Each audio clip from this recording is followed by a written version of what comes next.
Perfect. Thank you. I'm Katie with Nerds and Beyond. How are you? Doing Doing great, great. Katie. How about How are yourself? you? I'm doing great. Thank you. I'm so excited and a little nervous. Witch Hat Atelier is my favorite of all time, of everything. That's lovely to hear. Yeah, I've been a fan for years. I can't believe the series is finally here. And Gosh, me say too. I see a Qifrey behind you? Oh, yes. There's multiple Qifreys. There's my Qifrey cosplay over there. Yeah, Yes. that's so Yep. lovely. Yep. His wig and hat are on a stand over there. Oh my gosh. Yeah. Heck yeah. Yeah. Huge fan. Um, so I'm so happy to have all of you guys here. I love Qfree. Agott's my favorite of the girls, and Coco is just a perfect angel all the time. So for Coco, my main thing is she has the most beautiful awe and reverence for magic. Was there anything that you drew on from your own life to kind of help bring that to life for her? Just kick something. Beyond the fact that I think if any of us encountered magic, we'd probably react the same way. In a lot of ways, I really, really relate to Coco because that feeling of sort of being on the outside of something. For a very long time, I was, I think, following a very practical, like, I, I'm like a classic child of immigrant story. I was very focused on like getting into a good school and getting a very practical job and like leading a very specific kind of life. And I always thought about things. I've always been a storyteller. I've always been interested in telling stories. I've been Mhm. interested in writing, in art, and obviously in acting. And for a long time, I always thought that's a thing that other people get to do. That's something that, that's not for me. I have other things that I'm meant to be doing, and it never felt like a world I could be a part of.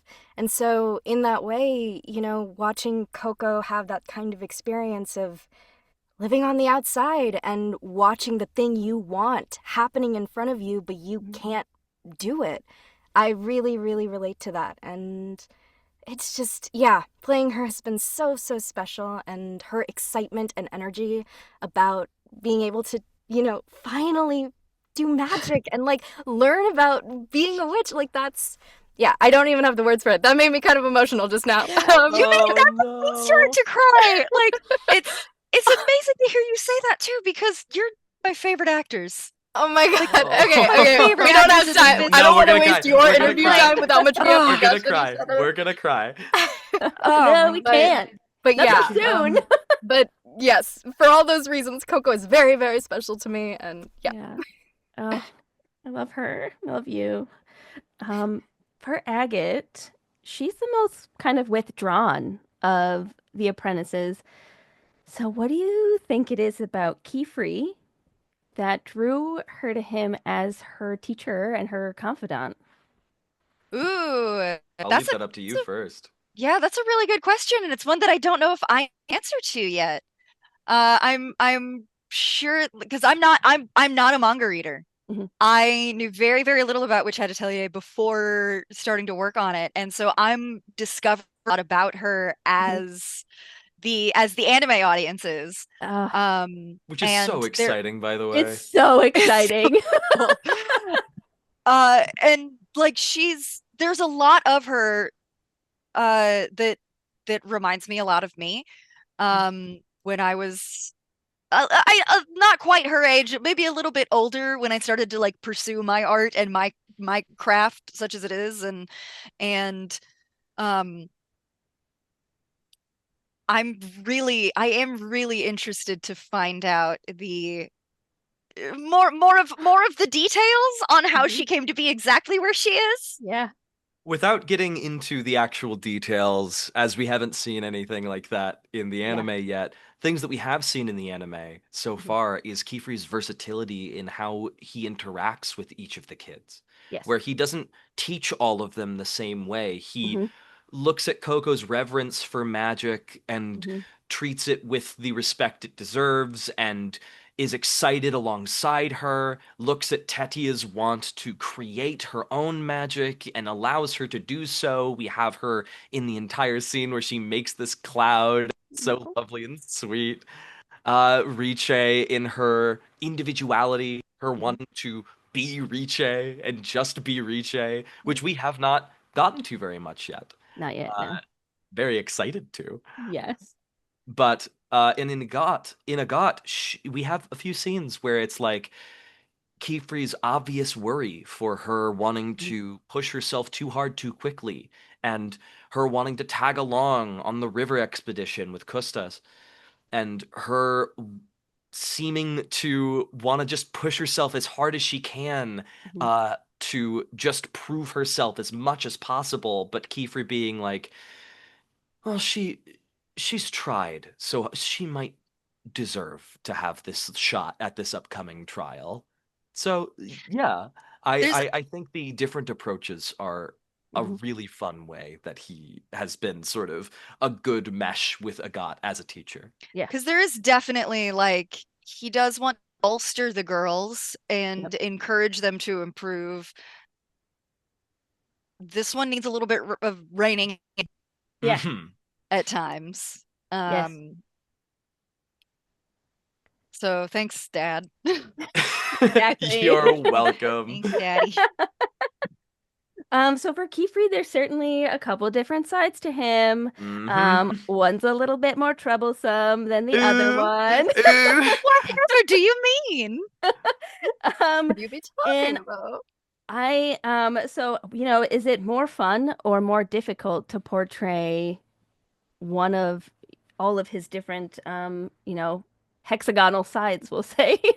I wouldn't say either is more than the other in any kind of way. I find that I'm always thinking about that other part of Keyfree when Mhm. I'm doing the part that I am doing. If I'm Mhm. doing this calm Keyfree, I'm thinking about what his goals are and what this more subdued the underlying thing that he has going on at all times is Mhm. always still there for me, where I love to get into these moments of high energy and yelling and the desperation that we get from Keyfree. Mhm. I find very fulfilling as an actor, but as just a character as a whole, which one's more fun or more difficult? I just love both of them so much for Yeah. very drastically different reasons. Yeah. This I believe Anjali you had said a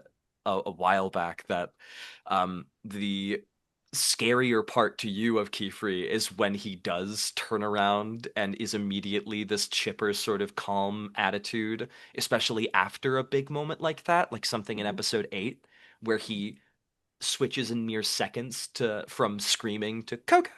Like it's the back and forth is where I love living with this character, and it's Can been I say to so compliment overjoying. you?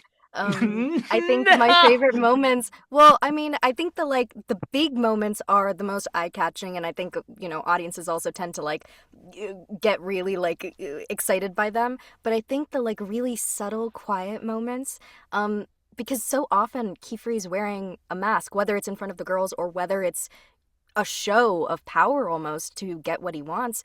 Those little quiet moments that we've gotten very rarely of what I imagine is just key free are the Mhm. moments that impress me the most, and that really is your performance. Thank you. Wonderful. There's that middle ground that he lies in where he does have this calm, but it's like an unsettled Mhm. calm at Yeah. all times Yes. that I feel like he's required to sit in Yeah. for a multitude of reasons. Absolutely. Absolutely. Um, I mean, I'm just gonna come out and say that in the battle of the white-haired senseis, to me, there's only one winner. It There's only Why one. means must it be a battle? why must You're we right. pit two You're why must right. we pit these people against each other? But I mean, um, um, there are so many themes and lessons kind of wrapped into this story. Which one has spoken to all of you kind of the most thus far? Anyone can do this. Yeah. Anyone can create. Everyone has their own magic. Like, there's a moment in episode 3, which has been my favorite episode to record, where we're, Coco is on her own. She's gone through like just the most crazy thing that could happen to her. Her world is flipped upside down. Now she has to take on this new world on her own. Like she immediately is thrown into this test.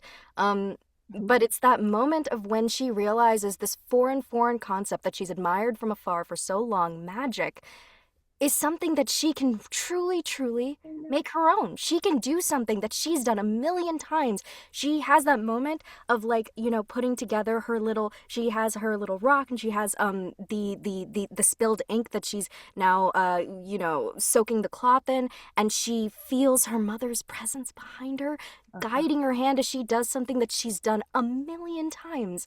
That is her. That is her craft, something that it's in her blood, and that can be her magic. Like What that's is it that she incredible. says in the end? Oh God, I don't know. In the end, I learned to use magic using what I learned helping my mom. Using what I learned to help my mom. Yes, and like that. Yeah. I think that's like the boiled down ethos of so Yeah. much of this series, Mm-hmm. where Coco learning how to do this thing that's so incredibly away from her normal life, using things from her everyday life outside of magic, is the individuality and creativity, and the individuality in the magic system just in general, and how art as a whole is not just magic in the universe, but is magic to everyone outside of the It's universe. Like, personal. it's We are so, part of our art, and yes. we are part of our magic. It's beautiful. Yeah. Love that. Well, thank you guys so much. I'm so Thank happy this you. series exists now. Same. Congratulations on it. Thank I you hope so much. Oh, you're welcome. Have a good night, you guys.